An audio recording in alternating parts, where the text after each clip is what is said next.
As a majority partner in the company, I bled and sweated to drag our performance to the top of the industry. When the other majority partner's ethereal, out-of-touch wife was parachuted in as the head of HR, I figured it was a small price to pay for peace. That is until she started bragging in a private online group about that dream job with an 8-to-1 male-to-female applicant ratio. I just hired a 1-to-1 ratio. Ladies first. I took the post to my partner, my best friend, and he just shrugged. The company's doing fine, isn't it? Don't be so sensitive. From that moment, I knew the company was screwed. For the next decade, our goal is to become the ones who define this industry. The words had barely left my mouth when the ballroom erupted in thunderous applause. The flash of cameras was blinding. I stood in the spotlight at our annual summit, looking out at a sea of faces flushed with excitement, my own heart swelling with pride. This company was something Kevin Miller, my best friend, and I had built from nothing, literally from a cramped office space above a laundromat. Now, we were shattering our own sales records, the brightest new star in the tech world. Just as the energy in the room peaked, Kevin walked on stage, taking the microphone. At his side was a young woman. She was beautiful, dressed in a flowing white boho chic dress that felt completely out of place at a corporate event. It was his new wife, Chloe Vance. Thank you, everyone, and a special thanks to my brother-in-arms, Jake Riley. Kevin threw an arm around my shoulder before turning back to the crowd. And today, I have one more announcement. My wife Chloe will be officially joining Nexus Innovations as our new head of human resources. The room went quiet for a beat, then exploded with even louder applause and a few whistles. My brow furrowed just for a second before I smoothed it over. HR was a support department. As long as they followed the playbook, it didn't matter who was in charge. I had to support Kevin. I smiled and led the applause. The matter was settled. I thought it was just a minor harmless interruption. A week later, Dave Henderson, our head of engineering, burst into my office. His face was beet red. Jake, that senior engineer we poached from our competitor. Why was his offer rescinded? I had him locked down. We needed to put out this fire like yesterday. I immediately pulled up the HR portal. The final step in the approval pipeline was stamped with a glaring red, rejected. In the comments section, there was a single line of elegant cursive style text. Upon review, this candidate is a Virgo. He is not an astrological fit for the department's energy. My hand froze on a mouse. For a solid 10 seconds, I just stared. I thought I'd misread it. Over the next few days, the tone on our company's Slack channels started to get weird. Under posts from veteran employees detailing their hard work, a few newly created accounts would leave passive-aggressive comments. It's the 21st century. Can we stop glorifying hustle culture? The boomer energy is a little much. I heard one of the departments is all male. Way too much testosterone in there. No wonder it feels so stagnant. A strange, unsettling feeling began to creep up my spine. It all came to a head when a female manager I promoted sent me a screenshot in the middle of the night. It was from a private Facebook group for women in tech. The original poster was Chloe. Sisters, since I took over HR, the gender balance at my company is finally tipping in our favor. Screen out a bunch of mansplaining tech brothers today. Feeling blessed. Attached was a photo of her delicate hands feeding a stack of resumes into a shredder. The box for mail was clearly checked on the top application. In the background, the pile of resumes to be processed was huge, easily over 100. A chill ran down my back. Phone in hand, I practically kicked open the door to Kevin's office. Look at this. This is what your wife is doing. I shoved the screen in his face. This will destroy the foundation of this company. Kevin, we're a tech firm. Talent is our lifeblood. Kevin looked stunned for a moment.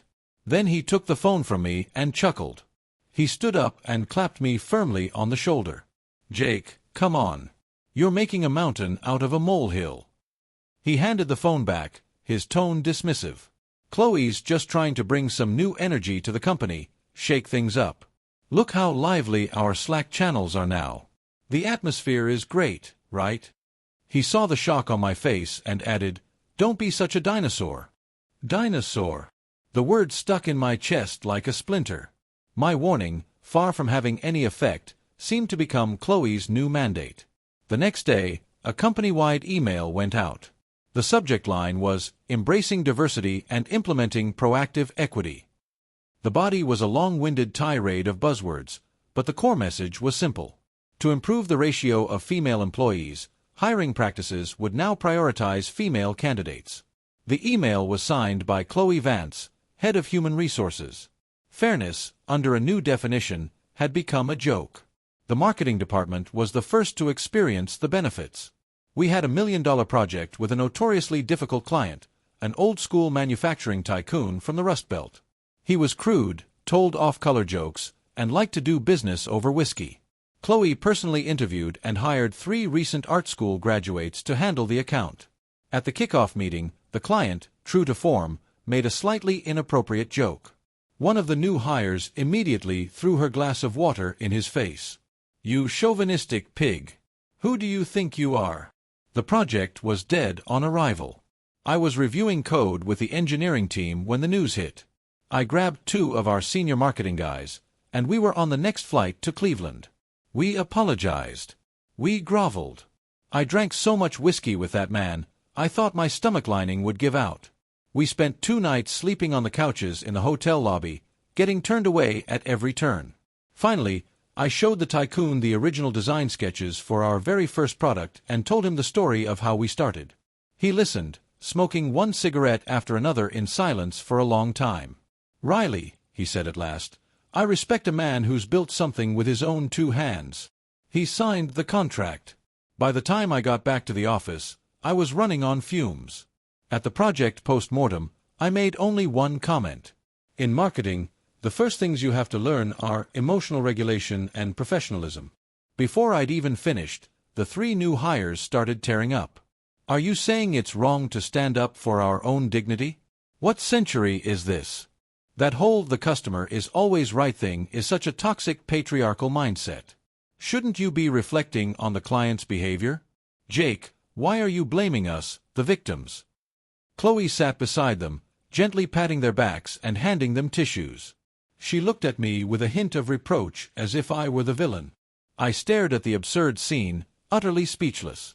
The splinter in my chest dug deeper. A few days later, my project manager of 5 years, Mark Shunn, knocked on my door. I admitted to myself that his technical skills were rock solid, and so was his character. Now, his eyes were red, and he was clutching a letter of resignation. "Jake, I'm sorry. I didn't take the letter. I just asked him why." His lips trembled, but he couldn't get the words out. I found out later that a new female colleague had submitted a project proposal that was a complete mess. During a meeting, Mark had pointed out several critical flaws. The next day, a post appeared on the company's internal Slack channels. The title was "Exposing the Tech Lead Who Gaslights New Hires." The post painted Mark as a bully who suppressed junior talent, stole ideas, and even engaged in workplace harassment. Several new female employees chimed in with tearful confirmations. He had no way to defend himself. I looked at Mark, a man pushing 30, with tears welling up in his eyes. "I'm leaving, Jake. This place, I can't work here anymore." His resignation letter felt like a knife in my heart. The company's quarterly reports started to look like an EKG in cardiac arrest. That sharp downward trending red line was jarring and cold. I took the financial reports and Mark's resignation letter and walked into Kevin's office for the 3rd and final time. I slammed them down on his desk. "Kevin, your wife is running this company into the ground. How long are you going to pretend you don't see it?" He didn't even look at the documents. He just frowned at me. "Jake, maybe your management style is too aggressive. I've seen the Slack channels. Everyone is saying you can't tolerate new ideas." He paused, a flicker of annoyance in his eyes. "Chloe told me, you've been undermining her, making her job difficult. We're all trying to do what's best for the company. Why can't you just be a team player?" In that instant, my blood ran cold. I looked at this man, this brother, who was suddenly a complete stranger. I laughed. "What's best for the company?" I gathered my papers from his desk, turned around, and walked out without looking back. I knew that he and I, and the company we had built with our bare hands, were finished. I saw the post on a tech industry forum, an inside look at Nexus Innovations, how co-founder Jake Riley's tyranny is crashing a star company. The post was written with a professional touch. It had a photo of me from a meeting, brow furrowed, with a caption, "A dictator who refuses to listen to any other opinions." It had a photo of me at a client dinner raising a glass with a caption, "A sellout to capital, the poster child for toxic corporate culture." It even had a picture of me eating cup noodles at my desk late at night with a caption, "Fostering a fake culture of overwork, the prime mover behind employee burnout." The writing style, the angle of the photos, I recognized it instantly. It was the work of the art school at Girls, which Chloe had personally hired for the marketing department. Their words were sharper than any knife.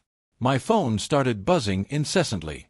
Links from my colleagues followed by cautious messages asking if I was okay. I didn't reply this time. There was no anger, no kicking down doors. I just calmly saved the link to the forum post. Then I printed out the last 3 months of financial reports. The declining revenue curve looked like an ugly scar. I took Mark Chin's resignation letter. I found screenshots of Chloe's posts in that private Facebook group. Finally, I took all of it and laid it out piece by piece on Kevin's desk. It felt like I was serving him his final meal, metaphorically speaking. "Kevin," I looked at him calmly. "The company or your wife? Pick one." His expression shifted several times as he looked at the documents. He didn't answer me. He just picked up his phone, saying to get all the partners in the main conference room in 30 minutes. The atmosphere in the partners' meeting was so thick you could cut it with a knife. I sat in my chair and watched Kevin stand up. I thought this was the final showdown. I thought he would at least remember the days when we hauled server racks up the stairs ourselves, writing the first lines of code in a rented apartment. But the first words out of his mouth plunged me into an abyss. "Everyone, I'm sure you've all seen the recent online discussions about Jake." He paused, looking around the room. And in my opinion, while some of the language was extreme, it wasn't entirely without merit. My heart sank like a stone. The recent decline in our performance is something we've all seen. As a core member of the leadership team, Jake, you bear an undeniable responsibility for these management failures. I stared at him, at the man I once would have trusted with my life. There was no guilt in his eyes, no conflict. There was only a greed and an impatience I had never seen before. "Chloe, no power had turned him into someone else." He continued, his voice quiet, but every word a dagger. "Jake, you've been with me for years. You must be tired. The company needs new blood, a new management philosophy." He adopted a paternalistic tone. "How about this? You move into an advisory role. Stop worrying about the day-to-day grind. Your shares, your dividends.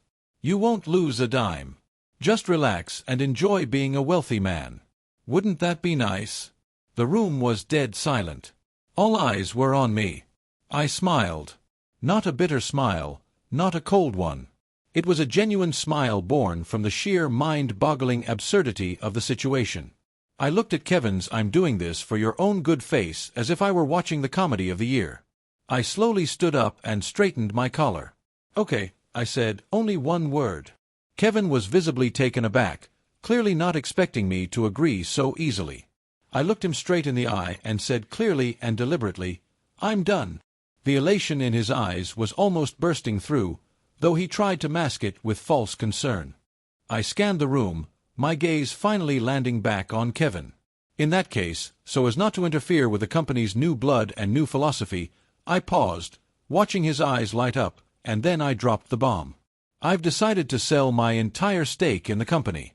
The moment the words left my mouth, the air in the conference room seemed to freeze. The elation on Kevin's face hardened into a kind of comical shock. He had probably prepared a dozen speeches to convince me to think of the big picture, but he never imagined I'd just flip the whole table. "Jake, don't be impulsive," he was the first to snap out of it, his voice cracking.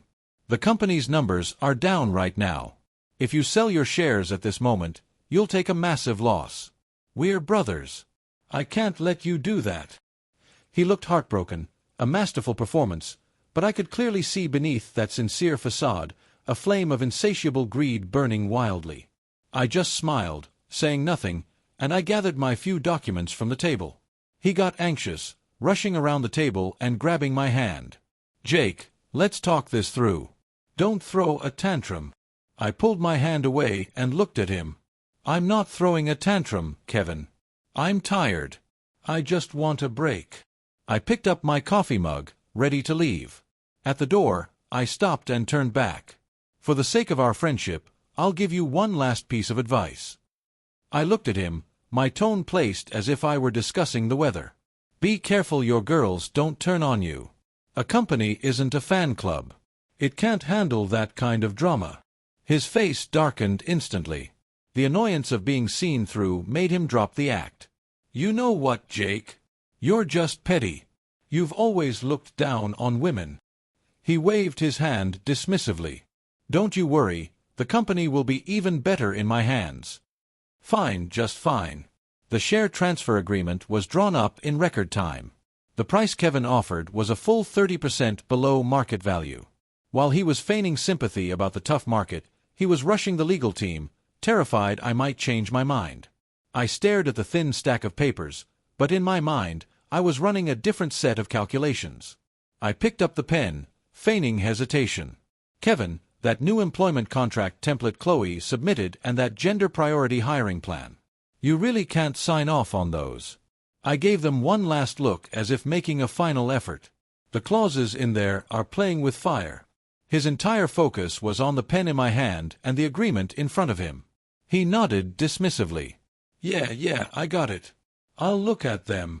His eyes were already locked on the signature line. I said, "No more." The pen touched the paper, the soft scratching sound filling the silence. "Jake Riley." 2 words that ended an era. I dropped the pen on the table and walked away without a shred of sentimentality. Stepping out of the building, the afternoon sun was harsh. I squinted. My phone buzzed in my pocket. It was a text alert confirming a massive wire transfer. I smiled. Meanwhile, in the CEO's office on the top floor, Chloe was nestled in Kevin's arms, looking at the signed transfer agreement and laughing hysterically. "He actually sold. I thought he had more of a backbone." "He's just a dinosaur, completely obsolete and doesn't even know it," Kevin said, tightening his grip on her. "From now on, this company is our kingdom." Chloe handed him a stack of documents, her voice sickeningly sweet. "Honey, here are the new contracts and hiring policies I drafted. Sign them quickly so we can start making some real changes and get rid of the rest of those toxic guys." Without even looking, Kevin picked up a pen and scrawled his signature. He had no idea that contract was a minefield of absurd clauses and a compensation structure that could single-handedly bankrupt the company. Any one of those clauses was enough to drag the company into a legal nightmare from which it would never recover. And I was standing across the street looking up at the building where I had poured nearly a decade of my life. Then I made a call. "Hello, Mark, it's me. I'm starting a new company. You and all the other guys who got screwed over. You interested?" My revenge was just getting started. The line was silent for a full 3 seconds. "Jake, you're out." Mark's voice held a barely perceptible tremble, laced with a fury he couldn't suppress. "Yeah, I'm out. They forced you. I sold my shares." I cut him off. "You sold them?" His voice shot up, followed by a dead silence. I could picture his face. Shocked, confused, maybe even disappointed. "Jake, how could you? That was our... I started a new company. Are you in or out?" Another silence. This time it ended with a raw, almost cracking shout of excitement. "In? Hell yes, I'm in. If it wasn't for you pulling me up back in the day, I'd probably still be pouring concrete somewhere." "Good. Get a hold of all the old-timers who got pushed out. I'm buying everyone a round of beers tomorrow." "Done." The next day, in the back room of a downtown brewery, the air was thick with smoke. There weren't many of us, just 7.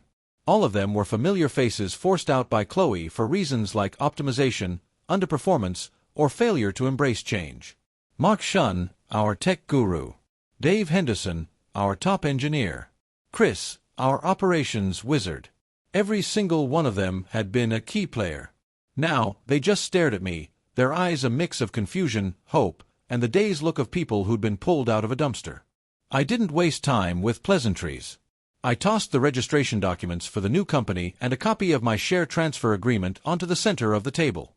I sold my stake. The money's in the bank. The new company is registered. It's called Apex Dynamics. I have only one goal: to build a better product than we did before, faster than ever, and take back every single client we lost. I looked at them. I'm keeping 51%. The other 49% is for the 7 of you to split based on contribution. The room was silent. You could hear a pin drop over the sound of heavy breathing. Dave's hand was shaking so badly as he picked up his beer that some of it sloshed over the side. "Jake, what are you? I'm not your boss anymore." "I'm Jake," I corrected him. "Before we worked for Kevin, now we work for ourselves." "Damn right." Mark was the first one on his feet, slamming his fist on the table so hard the glasses rattled. "I'm so sick of that corporate BS. Every meeting was about feelings, emotional value, and the female advantage in the workplace. Nobody wanted to talk about the product. Nobody wanted to talk about the data. You're telling me I'm a marketing guy, and they had me writing fluff pieces for Instagram like some lifestyle influencer. It made me want to puke." Chris, the operations guy, chimed in, his eyes red. "We were hemorrhaging clients, and those new hires were in the office organizing a group buy for artisanal cupcakes, calling it a company culture upgrade." Dave spat. The dam of resentment burst. There were no outsiders here, just a band of misfits kicked to the curb by an absurd reality. They cursed. They laughed. And finally, all eyes focused back on me. It was the look of a flame being reignited. "Jake, just tell us what to do and we'll do it." Less than a week later, the core team of Apex Dynamics was assembled. We rented a cheap space in a startup incubator. The office was empty except for desks and chairs, but everyone's eyes were shining. Mark and 2 other coders covered a whiteboard with the architecture for a new product, buzzing with an energy that felt just like the early days. Dave was on the phone day and night. His old clients, as soon as they heard his name, promised their support without a second thought. Everyone was wound tight like a spring. No one needed to be pushed or monitored. We all wished there were 48 hours in a day. On Friday night, while we were all eating takeout, Mark suddenly spun his laptop around. "Jake, you got to see this. This is hilarious." On the screen was the latest job posting from Nexus Innovations. Hiring Director of Marketing, 1 position. Requirements: female under 35. Excellent personal image and style. Must be an avid Instagram user with a keen insight into female consumer psychology and a deep critical understanding of modern patriarchal culture. Note: candidates must submit a handwritten career plan. Applicants with elegant penmanship will be given priority. The office fell silent for a moment, then erupted in howls of laughter. Holy crap, are they hiring a director or a trophy wife? Elegant penmanship? Should I just submit my application in calligraphy? You have to hand it to them. That's one way to filter candidates. They've successfully filtered out every sane person on the planet. I looked at the ridiculous job posting and laughed, too. I pulled out my phone, opened my banking app, and stared at the long string of zeros in my account. Then I looked out the window. The Nexus Innovations building wasn't far, its lights blazing. I knew that inside, a spectacular firework was about to go off. All I had to do was find a good seat and enjoy the show. 2 weeks later, a business news headline blew up the internet. Nexus Innovation Scandal, Marketing Director embezzles company funds for K-pop star obsession. The article included a leaked internal contract and several screenshots of chats. The story was simple. A rising pop star's endorsement fee was quoted at $300,000. The marketing department at Nexus, run by a few of the star's die-hard fans, had somehow managed to negotiate the contract up to $1 million. The extra $700,000 was officially listed as promotional expenses, but it was actually being used to buy the star's merchandise in bulk and artificially inflate his streaming numbers. Using the corporate card to fund a stand account had reached a new level. The news broke and the public went wild. Nexus Innovations stock plummeted the moment the market opened, hitting a circuit breaker that halted trading. I was discussing UI designs with Mark and the team when Dave's phone dinged. He glanced at it and his whole body went rigid. Oh my God! He passed the phone over. The Apex Dynamics office was completely silent. A few seconds later, Mark laughed so hard he nearly fell out of his chair, tears streaming down his face. They didn't negotiate it down. They negotiated it up. That's not a business move. That's performance art. $1 million just to get some clout for their favorite singer. That's not a company. It's a fan club's personal bank.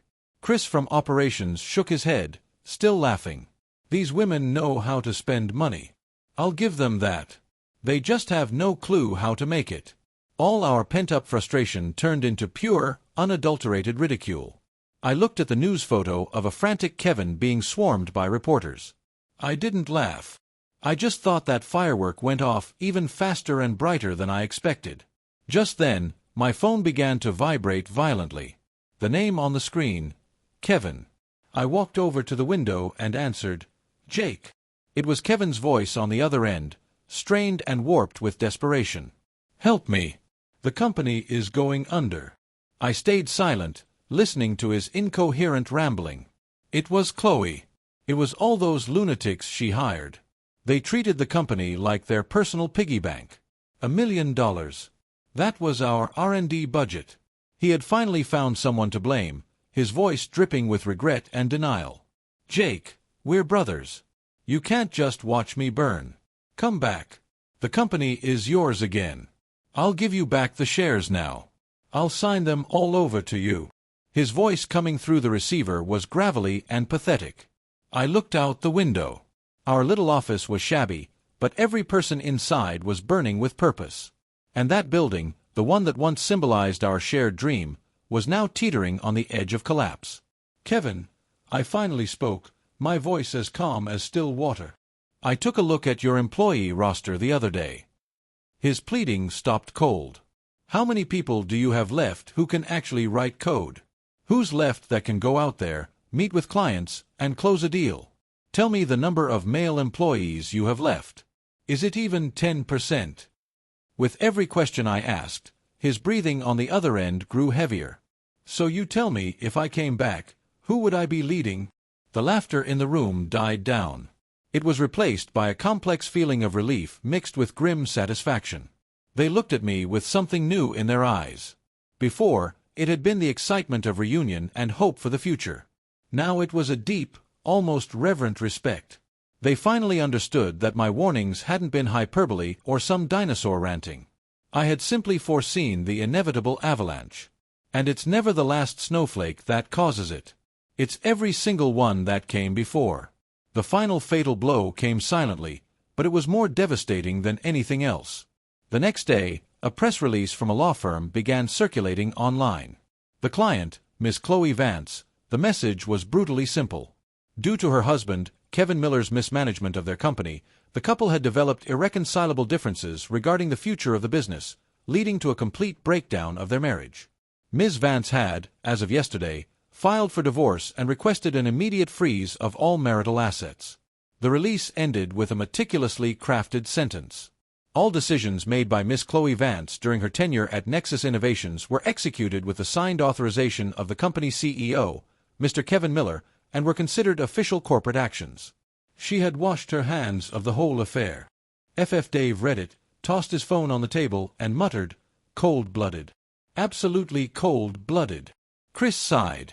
They weren't a married couple. They were a risk management team. He was right. She lit the fuse herself. But just before the explosion, she jumped ship in the most graceful way possible. And on her way out, she kicked the last piece of the deck out from under Kevin's feet. I said nothing.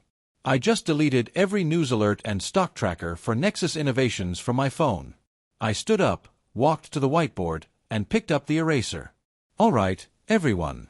The comedy show is over." I turned to face my 7 brothers, the fire in their eyes now a raging inferno. "It's our turn to take the stage." 7 men crammed into an office of less than 500 square feet. The air smelled of stale coffee, pizza, and something else. Ambition.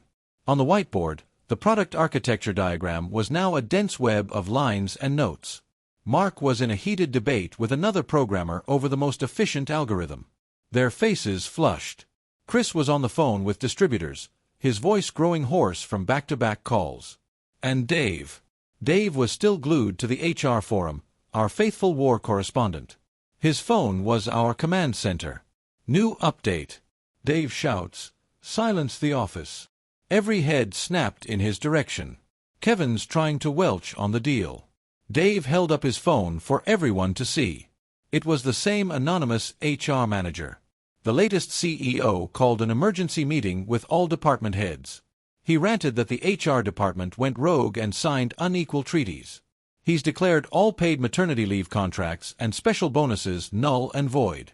Someone replied, and the boss laid down the law. The HR manager posted a "You sweet summer child" meme. Then the special talent slapped their employment contracts, the supplementary agreements, and a copy of his special initiative to enhance the happiness and sense of belonging of female employees, personally championed by Chloe and signed by Kevin, right on his desk. Word is his signature on the document was big and bold. He looked damn proud of it at the time. No one in our office laughed. A cold, surreal sense of satisfaction spread through the room. The real backlash was more spectacular than I could have imagined. The same group of women Chloe had championed, upon discovering their special talent retention bonuses might disappear, immediately turned their guns on their former benefactor. They formed a Nexus Innovations Victimized Mothers Alliance on social media. They posted tearful videos claiming they had trusted the company's promises and chosen to start their families while working there. Now, the heartless capitalist was trying to discard them after profiting from their emotional labor. Their posts were dramatic, expertly crafted to elicit sympathy. They even organized a protest, holding signs outside the Nexus Innovations building, "Give us our maternity leave. Give us our money. Kevin Miller is a liar who deceives pregnant women." The court of public opinion completely flipped. Before, netizens were mocking Nexus as a fan club's bank account. Now the narrative shifted to sympathy for the vulnerable pregnant women and outrage against the predatory CEO. They were using the very weapons Chloe had taught them to use, and they were aiming them right at Kevin's heart. Chris watched the news on his phone, marveling. Damn, these women are the real marketing geniuses. They can spin black into white, instantly swap the roles of victim and perpetrator. I have to admit, I'm impressed. Dave scoffed. That's nothing. Look at this. He pulled up the latest statement from Chloe's legal team. It portrayed her as a tragic figure, a woman who had been psychologically manipulated by her husband for years, forced to sign documents she didn't understand. All of her official corporate actions were carried out under Kevin's immense pressure and coercion. The statement was accompanied by a diagnosis from a psychiatrist stating that Ms. Vance was suffering from moderate depression. The date of onset was right after she started her job at Nexus Innovations.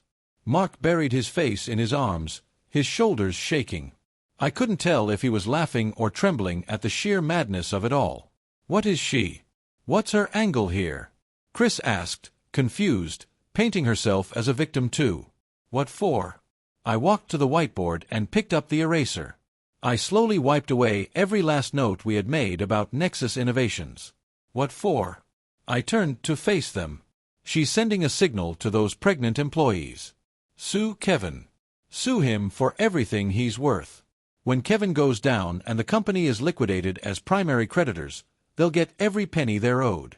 And she not only absolves herself of all responsibility, but she also gets to play the victim, which will allow her to claim an even bigger piece of the pie in the divorce settlement. The office was utterly silent, save for the cool autumn breeze blowing through the open window. I dropped the eraser back in its tray and picked up a black marker. In the very center of the clean whiteboard, I wrote 4 words, Apex Dynamics. All right, I capped the pen. My voice wasn't loud, but it reached every corner of the room. The sideshow is over. Our show is about to begin. Apex, the highest point, the culmination. It was the name of our new company. The whiteboard no longer held any trace of Nexus Innovations. In its place were our products, our clients, our future. We didn't have to poach anyone from Nexus. We just sent a white paper and a beta test invitation for our new platform to all of their former key clients. We didn't say a word, and yet we said everything. The next day, Chris's phone nearly melted. The first call was from Nexus's biggest client, the CEO of an old-school manufacturing firm. His voice was filled with the relief of a man who had just survived a disaster. "Jake, it's about damn time you guys got back in the game. That idiot Miller was in a meeting last week, still bragging to us about his female employee happiness index. I was so happy I almost had a stroke. Our project has been stalled for months. The data is a mess. And we've been through 3 account managers, all of them pregnant. We're not renewing our contract with them. Your new product, we'll be the first to sign. 1, 2, 3. The clients Kevin had once taken for granted were now stampeding toward us like they were fleeing a plague. Were we pulling the rug out from under him? No. We just built a sturdier ark in the middle of a flood, and we were only letting the clear-headed ones on board. The last piece of news about Nexus Innovations came from Dave's HR forum. The company was bankrupt. Its assets were being liquidated. Computers, desks, printers, all sold for scrap. As for the once promising Nexus Innovations brand and all its intellectual property, no takers. The auctioneer reportedly called the price 3 times to a silent room. It went unsold. Someone in the forum posted a photo. In a dim underground parking garage, a man in a security guard uniform was directing traffic. His back was stooped, his hair shot with gray. It was Kevin. Meanwhile, a different news alert popped up on my phone.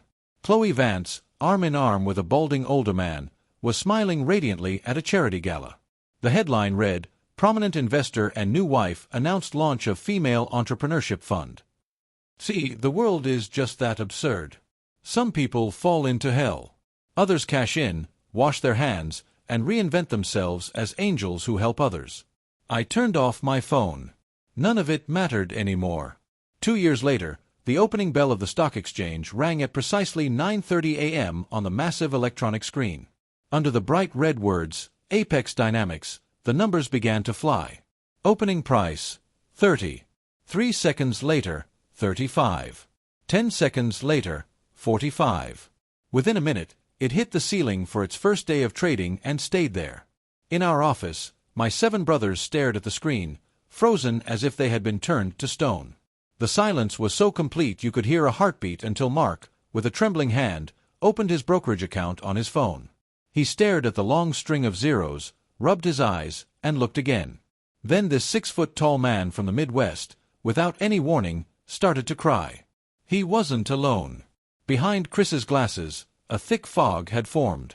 Dave turned to face the window, pretending to look at the view, but his shoulders were shaking. They weren't crying for the money. They were crying for the countless sleepless nights over the past 2 years. For the days spent crammed in that tiny office, surviving on takeout, fixing bugs, and making endless phone calls. For their trampled dignity and their doubted talent. For this victory, which had been delayed for far too long. I walked over to the window and stood beside Dave. Below us, the city was bustling. The sun was bright. A new era had begun. I picked up my phone, found a number I hadn't contacted in 2 years, and sent a text message. Just 2 words, "Thank you." Without his foolishness and betrayal, there would be no Apex Dynamics today. A minute later, my phone buzzed. It was a notification from my mobile carrier. I sent $10,000 worth of credit to his long-disconnected number, a final severance payment, a memorial for the brotherhood we once had, and for the era he had personally buried. That night at the celebration dinner, we were on a rooftop terrace.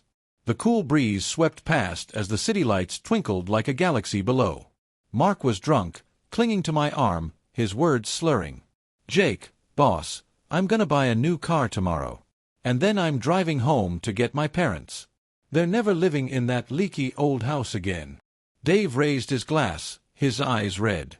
My wife said, "We can finally start trying for a baby." I patted his shoulder and raised my own glass. I looked around at this band of brothers who had been through hell and back with me. The light in their eyes was brighter than any star in the sky tonight. I held up my glass. "Gentlemen, the sideshow is over. Our show has just begun." 2 years later, the sun is shining. I'm sitting in the top-floor office of the Apex Dynamics Tower. Beyond the floor-to-ceiling windows is the city's most prosperous business district. The traffic flows like a river of steel, flanked by skyscrapers.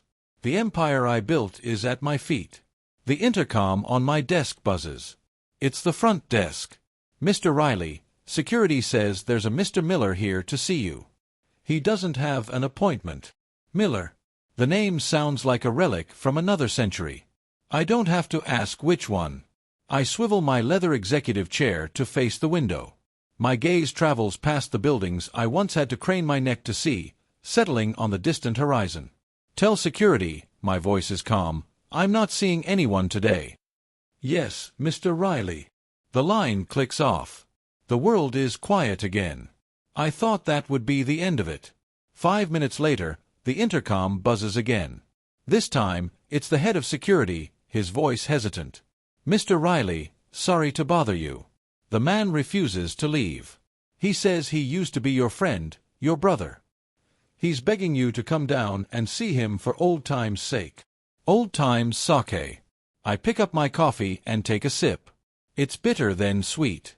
I don't look down, but I can picture the scene, a disheveled, hollowed-out man being held back at the entrance of a gleaming modern skyscraper. Like a piece of trash someone forgot to throw away. Completely out of place. Pathetic. When he stabbed our friendship in the back for a woman, did he think about old time's sake? When he greedily swallowed up my shares and laughed with her about how stupid I was, did he think about old time's sake? And now, with nothing left, he comes to me to talk about old time's sake. I set my coffee cup down. It makes a soft clink against the polished wood of the desk. Captain. Yes, Mr. Riley. I look out the window at the energetic young faces entering and leaving my company. I look at the massive Apex Dynamics logo shining in the sun. Go down there and give him a message for me. Tell him.